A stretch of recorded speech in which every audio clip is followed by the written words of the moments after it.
ये जो जालीदार टोपी वाले हैं वो खाली विवाद करना चाहते हैं, विवादित जगह पर मस्जिद बना के वो अपना राजनीति करते हैं, किसी बहाने एक रहेंगे। अरे कहीं शुद्ध जगह बना लो, कहीं बना लो, मस्जिद बना लो, कहीं अपनी पूजा कर लो। भैया हम कह रहे हैं कि भारतीय सहिष्णुता का देश है, तो भारतीय उस निषाद राज जहाँ भगवान राम सोए हो उसके सीने मस्जिद बन जाए। अब निषाद राज का किला है, जब निषाद राज थे तो इस्लाम धर्म तो था नहीं, वो तो किला हमारा है ना। और जब लिख दिया विवादित जगह पर इबादत करना गुनाह है, तो जहां होगा वहीं कब्जा कर लेंगे। हम तो अभी अपील किए योगी जी से कि भाई जिस तरीके से राम मंदिर के बाबरी मस्जिद हट गई, वैसे इसको भी हटा दिया जाए ना। हमारे लोग अब मेला लगाते हैं, एक वजह से ये कुछ 2 नंबर वाले काम कर रहे हैं। 2 नंबर काम कर रहे हैं हमारे यहाँ जो निषाद है कि कोई और है? हमने निमावली नहीं, वो कहाँ उनके पास पैसा, उसमें ज्यादातर तो मुसलमान है सब। अभी जो है क्या नाम है, दुबग्गा है लखनऊ में, सब ठेका 3 ठेकेदार बड़े हैं अंतरराष्ट्रीय स्तर के, वो तीनों मुसलमान है। शिकायत नहीं की है? तो मैंने अभी निमावली के लिए लिखा प्रमुख सचिव। हमारी मौजूदगी इसमें गोरखपुर में है और हमारे बगल में कैबिनेट मंत्री निषाद पार्टी के राष्ट्रीय अध्यक्ष डॉक्टर संजय निषाद हैं। आपको बता दें कि जिस तरह से भारत पाक के बीच लगभग कई दिनों से तनाव चल रहा है, कल भारत की सेना ने कई जोरदार हमले किए, उसके बाद से पूरे देश में सेना की वीरगाथा की चर्चाएं हो रही हैं। डॉक्टर साहब, पहले आपका रिएक्शन क्या रहेगा सेना के और देश के प्रति? देखिए, हमारे भारतीय सेना के जो शौर्य है उस पर सबको गर्व है, मोदी जी पर गर्व है और भारतीय जनता पार्टी पर गर्व है, और सभी जो राजनीतिक दल हैं जिन्होंने इस तरीके का समर्थन दिया इस राष्ट्रवाद के नाम पर कि हमारा राष्ट्र पहले है, उसे सुरक्षित किया जाए, उनको भी धन्यवाद देता हूँ। और देश की जनता ने भी ऐसे प्रधानमंत्री को चुना है कि जो मानेगा नहीं वो मिटाया जाएगा, जो सुधरेगा नहीं सुधारा जाएगा, और जो युद्ध तो बुद्ध का देश, हम युद्ध तो चाहते नहीं है, लेकिन अशुद्ध रहेगा तो उसे भी शुद्ध किया जाएगा। तो इस तरीके से पाकिस्तान का जो कायराना हरकत है, जो इस तरीके से कि अभी गोलीबारी किया है रिहायशी इलाकों में, जो नियम विरुद्ध है।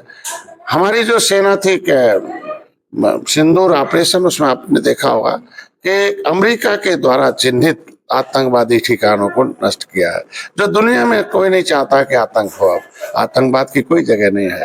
तो आज के दिन में दुनिया के लोगों को एक होना चाहिए, और इसमें अब पाकिस्तान अगर नहीं सुधरेगा तो उसे नक्शे से खत्म। एक पिछले कई दिनों से चर्चा है जातिगत जनगणना की। जातिगत जनगणना की घोषणा सरकार ने कर दिया है। विपक्ष कह रहा है, खासकर अखिलेश यादव कह रहे हैं कि इस मुद्दे को तो हमने उठाया था, सरकार ने हमारी बात दबाव में स्वीकार किया। कहीं कहीं लगा है कि उनको पिछड़े जवाब दे जाएंगे सरकार से और भारतीय जनता पार्टी से। तो समाजवादी पार्टी ने 7 जून 2015 को गोली हम लोगों पर किस मुद्दे के लिए चलाया था? कभी इन लोगों ने सड़क पर आए हों, गोली खाए हों, आवाज उठाए तो बताए। उन्होंने तो कहा तो कि आपने रेल रोक दिया था, कानून व्यवस्था हाथ में ले लिया था। आखिर किस लिए लिया था? इसी जनगणना के लिए ना, कि जो हमारा भारत सरकार के द्वारा जनगणना होने की व्यवस्था उसको कराई जाए।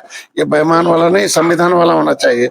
और संविधान में केवट मल्ला अनुसूचित हैं, मझवार हैं, अनुसूचित जात के हकदार हैं, कश्यप में तुरैया है, रैकवार बातम सब तुरैया है, ये सब जातियों को ओबीसी में क्यों डाल दिया? तो आज के दिन में जब अगर हम गलत थे तो फिर बाद में जब प्रदेश रोका, रेल रोका, तो पता चला कि तब 31 दिसंबर 2016 को संशोधन क्यों कराया? तब उसमें अनुसूचित जाति जो आरक्षण 1994 है, राज्यपाल ने उसमें संशोधन करके कह दिया कि नहीं, केवट मल्ला जो है ये 12 नंबर से, कश्यप कहार 13 नंबर से, केवट मल्ला निषाद 38 नंबर पे, बिंद भर राजभर, ये सब पिछड़े से निकाल दिए गए और ये 80 के हकदार है। राज्यपाल नोटिफिकेशन किया उनकी सरकार के समय। तो इसका मतलब हमारी लड़ाई सही थी और उन्हें सही। तो ये आज के दिन में समाजवादी पार्टी इस बात को अगर नहीं उठाती है कि भाई निषादों की गिनती कहाँ होनी चाहिए, देश के आजाद कराने वाले जातियों की गिनती कहाँ होनी चाहिए, पिछड़े में गिनती कराओगे कि 80 में कराओगे? ये तो चाहते हैं पिछड़े में। रोहिणी आयोग चिल्ला रहा है। रोहिणी आयोग मतलब कि जो जातियां पिछड़ी में उनको वर्गीकरण कर दिया जाए। तो हम कह रहे हैं हमारा तो ऑलरेडी अनुसूचित में, हमें ओबीसी में डालना गैर संवैधानिक था। अगर ये लोग सपा अगर नहीं कहती है कि निषादों की गिनती ओबीसी होनी चाहिए तो माना जाए बेईमानी है। और इनके विपक्ष के कहने पर कोई बात करता है, ये जब सत्ता से बाहर चले जाते हैं तब इन्हें जाति याद आती है, सत्ता में रहते हैं तो सैफई ही याद आता है, बस।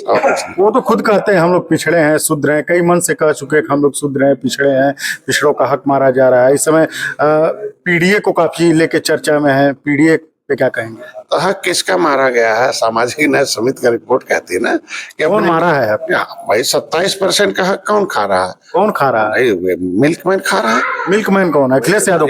यादव भाई हैं, कुर्मी भाई, यही लोग एग्री जिनके पास जमीन जायदाद है, सत्ता रही हो रही है।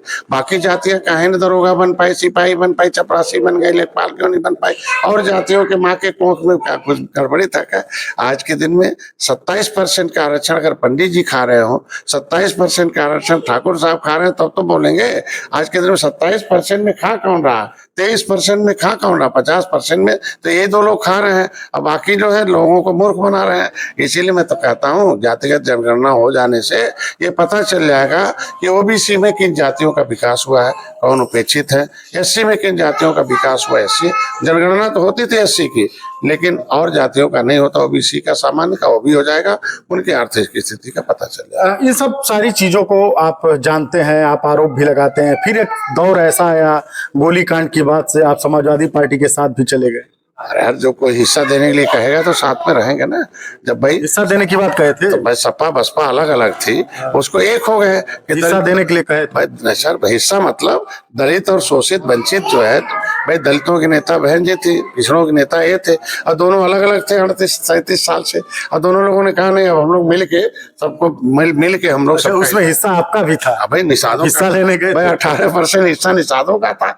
उन्होंने कहा था कि भाई हम लोग जो गलतियां हो गई, हम लोग एक साथ मिलेंगे, हम आवाज उठाएंगे, हम निषादों को, निषाद पार्टी को मतलब सत्ता में जिस तरीके से भागीदारी होती है जो है गठबंधन में, उसको देंगे। तो टिकट नहीं देना, हिस्सा का मतलब निषाद पार्टी को सीट चाहिए था जो अगले चुनाव में 2019 में, 19 में कहा दिया सीट इन लोगों ने, दोनों ने बांट लिया सपा बसपा। इसलिए देखो सत्ता दूर हो गई, सत्ता से दूर हो गए। हो ही गया ना। जब तक निषाद, देखो जब तक सोशल मीडिया नहीं थी, निषाद पार्टी नहीं थी, और जानकार नहीं थे सब लोग, तब वो दलित की बेटी थी और ये पिछड़ों के नेता थे।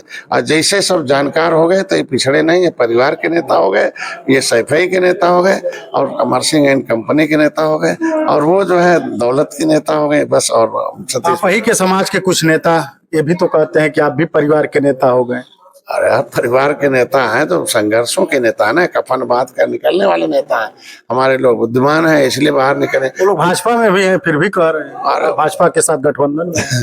तो वो तो देखो, वो लोग हैं, वही लोग हैं जो सपा में रहे, बस सपा डूब गई, कांग्रेस में कांग्रेस डूब गई, बसपा रहे बसपा डूब गई, अब भाजपा में भाजपा डुबा रहे हैं। वही लोग हैं ना, जहाँ रहे हैं वो डूबी है। भाजपा की नैया कैसे डूब जाएगी जब निषाद राज जो अरे शिक्षक बना रहे वो लोग है ना, वो कह रहे हैं हैं, वो भी निषाद राज है, कह रहे हैं हम निषाद राज। वही लोग है ना, भाजपा का पैसा लेते हैं, भाजपा का गाड़ी घोड़ा लेंगे, टेंट लेंगे, निषादों को बुलाएंगे और कहेंगे आरक्षण नहीं तो वोट नहीं। अब पता चला भाजपा को वोट देंगे तब ये तो भाजपा को सोचना चाहिए, नहीं छेदा करने वाले। आरक्षण की विसंगति योगी जी जब मैं नहीं नेता था तब से वो हमारी आवाज सदन में उठाते रहे। तो जो मुख्यमंत्री भाजपा खुद ही निषाद पार्टी के निषादों के आरक्षण का मुद्दा उठाती रही, सत्ता में है तो जो मुद्दा उठाती रही तो करेगी भी, लेकिन उसका सिस्टम है करने का, कराने का। हम लोगों को एक होना पड़ेगा, आपस में लड़ने का फायदा दो। निषाद राज का जो किला बनवाया आपने, काफी ऐतिहासिक किला है, तमाम वहाँ कार्यक्रम करवाते हैं आप। इस बार भी बढ़ चढ़ के बहुत अच्छा कार्यक्रम हुआ। वहाँ कोई ले जाके मस्जिद बना दिया, आपने एक बार कहा भी था कि जो है इसको हटा देना, नहीं तो हम निषाद राज की सेना लगा के फेंकवा देंगे। अरे अब बताओ, जहाँ भगवान राम विश्राम की हो रात्रि, उनके सीन कौन बनवाया है, कौन बना दिया? निषाद, आपके रहते उस निषाद राज जहाँ भगवान राम सोए हो उसके सीने मस्जिद बन जाए। अब निषाद राज का किला है, जब निषाद राज थे तो इस्लाम धर्म तो था नहीं, वो तो किला हमारा है ना। और जब लिख दिया विवादित जगह पर इबादत करना गुनाह है, तो जहाँ होगा वहीं कब्जा कर लेंगे। हम तो अभी अपील किए योगी जी से कि भाई जिस तरीके से राम मंदिर के बाबरी मस्जिद हट गई, वैसे इसको भी हटा दिया जाए ना। हमारे लोग अब मेला लगाते हैं, हमेशा बढ़ रही संख्या, पहले 1000 लोग जाते थे, अब लाख लोग जाएंगे, कल करोड़ों लोग आएंगे। अरे 67 करोड़ आए ही, और जैसे संगम में आए, और जिस दिन यहाँ जाएंगे उठा के एक चुईटा घर ले चले जाएंगे, और हमें नहीं करेगा। इसको बनवा कौन दिया? वहीं के लोग हैं ना। अरे ये जो जालीदार टोपी वाले हैं वो खाली विवाद करना चाहते हैं। विवादित जगह पर मस्जिद बना के वो अपना राजनीति करते हैं, कुछ बहाने एक रहेंगे। अरे कहीं शुद्ध जगह बना लो, कहीं बना लो, मस्जिद बना लो, कहीं अपनी पूजा कर लो। भैया हम कह रहे हैं कि भारतीय सहिष्णुता का देश है, तो भारतीय संस्कृति का एक तरीके का गुरु देश था, तो सीधे साधे का इतना नहीं होना। जब गए तो जंगल था, जंगल में छोटा मस्जिद दिखाई। अब बाद में धीरे धीरे बढ़ा हो गया। मैंने डीएम से कहा अरे यार ये क्या कर रहे हो, कब्जा करा रहे हो क्या? अब कब्जा नहीं चलेगा, कब्जा हटवाओ उसमें। अब हमको लगता है लोकतांत्रिक ढंग से उसको हटाने का प्रयास किया जाए। हटाने का प्रयास किया जाए। निश्चित रूप से होगा, हमारे लोगों ने तय कर लिया, हट जाएगा, आज नहीं कल हटेगा। आपके विभाग का ही एक मामला गोरखपुर में है, मत्स्य विभाग का। कुछ दिन पहले मंडी में अधिकारियों ने गए थे, उन्होंने कहा कि ये जो मछलियां हैं, ये मछलियों के खाने से आदमी के सेहत को हानिकारक हो पाएगा। हालांकि जांच तमाम किए गए, उन्होंने कहा कि आगे भी जांच की जाएगी। इस तरह की चीजें आपके विभाग में आ रही, कहीं मछुआ समाज का है ये प्रमुख सचिव साहब कोई नियमावली न होने की वजह से ये कुछ 2 नंबर वाले काम कर रहे हैं। 2 नंबर काम कर रहे हैं। हमारे यहाँ जो निषाद है कि कोई और है? हमने नियमावली नहीं, वो कहाँ उनके पास पैसा, उसमें ज्यादातर तो मुसलमान है सब। अभी जो है क्या नाम है, दुबग्गा है लखनऊ में, सब ठेका 3 तो ठेकेदार बड़े हैं अंतरराष्ट्रीय स्तर के, वो तीनों मुसलमान है। शिकायत नहीं की है? तो मैंने अभी नियमावली के लिए लिखा प्रमुख सचिव को कि फार्मलिन को बंद कर दिया जाए, जहरीला है। अभी नियमावली के लिए उन्होंने खाद्य रसद को विभाग को लिखा। जब से नियमावली बन जाएगी ऑटोमेटिकली उनको दंड दिया जाएगा, और फिलहाल रोक लगाने के लिए प्रयास किया जा रहा है। और मत्स्य विभाग वैसे भी एक नंबर, अभी तो 80% हम उत्पादन कर लिए हैं, 20% आ रहा, 80% कवर कर लिया हमने, वो भी 20% बंद हो जाएगा तो बाहर से आने कोई सवाल ही नहीं उत्पन्न होता। पहले रोकने से बेहतर है कि उत्पादन हम बढ़ा लें अपना, अपने आप वो मछली लेके वहीं पड़े रहे हम वहां से, बल्कि यहाँ से देने लायक हो जाए हम। ये करने के लिए हम लोग सारा प्रयास करें। उसे प्रधानमंत्री मत्स्य संपदा में हमने करोड़ों करोड़ों सब्सिडी दी है, अच्छा प्रोडक्शन हो रहा।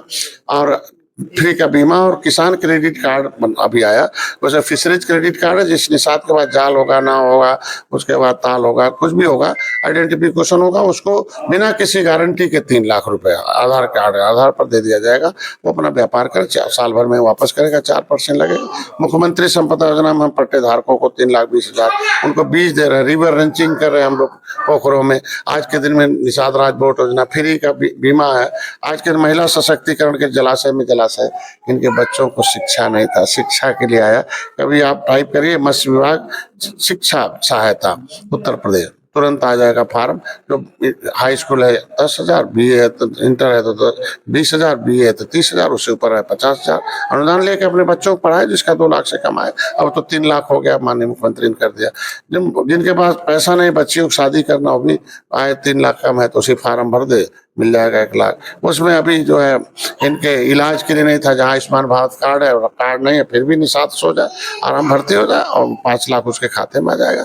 तो ये हमने व्यवस्था कर दी है। तो अभी मत्स्य विभाग के मत्स्य क्षेत्रों में मत्स्य पालकों को हम आत्मनिर्भर बनाने के लिए काम कर रहे हैं, उसको आधुनिकीकरण कर रहे हैं। 2027 की क्या तैयारी? अभी अमित शाह से मिलने गए थे आप, कितने सीटें की मांग की है? लग रहा है कुछ उन्होंने जीत की है, मैंने 443 सीट, 403 कैसे में हम लोग तैयारी किया, कितना निषाद है वो है। अभी 43 सीट हार गए, उस पर भी मैंने सूचना बताया कि क्या बताया, किसके वजह सारे बताया? हमने कहा कि कुछ कमियां रही अपने तरफ से भी, और एक नैरेटिव सेट किया विपक्ष ने, उसका जवाब नहीं दे पाए हम लोग, और उसके लिए झूठ बोलकर विपक्ष ने ज्यादा वोट ले लिया। तो हमें एक टीम सेना तैयार करनी होगी, जीत है। और निषादों के जो आरक्षण के मुद्दे हैं वो हल हो जाने चाहिए, और कुछ विभीषण लोग हैं उन पर भी कार्रवाई हो जानी चाहिए। किसका किसका सूची लिस्ट बना के देना? नहीं, सूची नहीं बनाते, उनको खुद पता चल जाएगा। हमने कहा जो हाथी साइकिल पंजा से आने वाले हैं, वहां जहाँ रहे वो डूब गए, हाथी डूब गए, साइकिल डूब गई, पंजा डूब गए, और यहाँ आए देखो यहाँ भी वही दशा कर दिया। इनको किनारे रखे, इनको अपना वोट भाव, इनको कुछ पैसा समझ दीजिए कि आप ही का पैसा, आप ही का टेंट, आप ही का गाड़ी लेके जाएंगे और निषादों को बुलाएंगे और डॉक्टर संजय के खिलाफ बतियाएंगे और 2 लाइन बोलवा देंगे, आरक्षण नहीं तो नहीं। अब बताइए, आरक्षण तो एक दिन का विषय नहीं है, थोड़ा समय लगेगा। 10% दिया, महिलाओं को दिया, ये भी हो जाएगा। तो आप तो पहल कर रहे हैं, आप मोदी योगी का, तो ये सब मुद्दों पर चर्चा हुई और उन्होंने कहा कि नहीं, इन्होंने कहा कि इनकी समस्याओं का समाधान हो जाए। तो हमारे साथ कैबिनेट मंत्री निषाद पार्टी के राष्ट्रीय अध्यक्ष डॉक्टर संजय निषाद तमाम मुद्दों पर चर्चा कर रहे थे। बस ये एशियन खबरों के लिए जुड़े रहे हमारे साथ।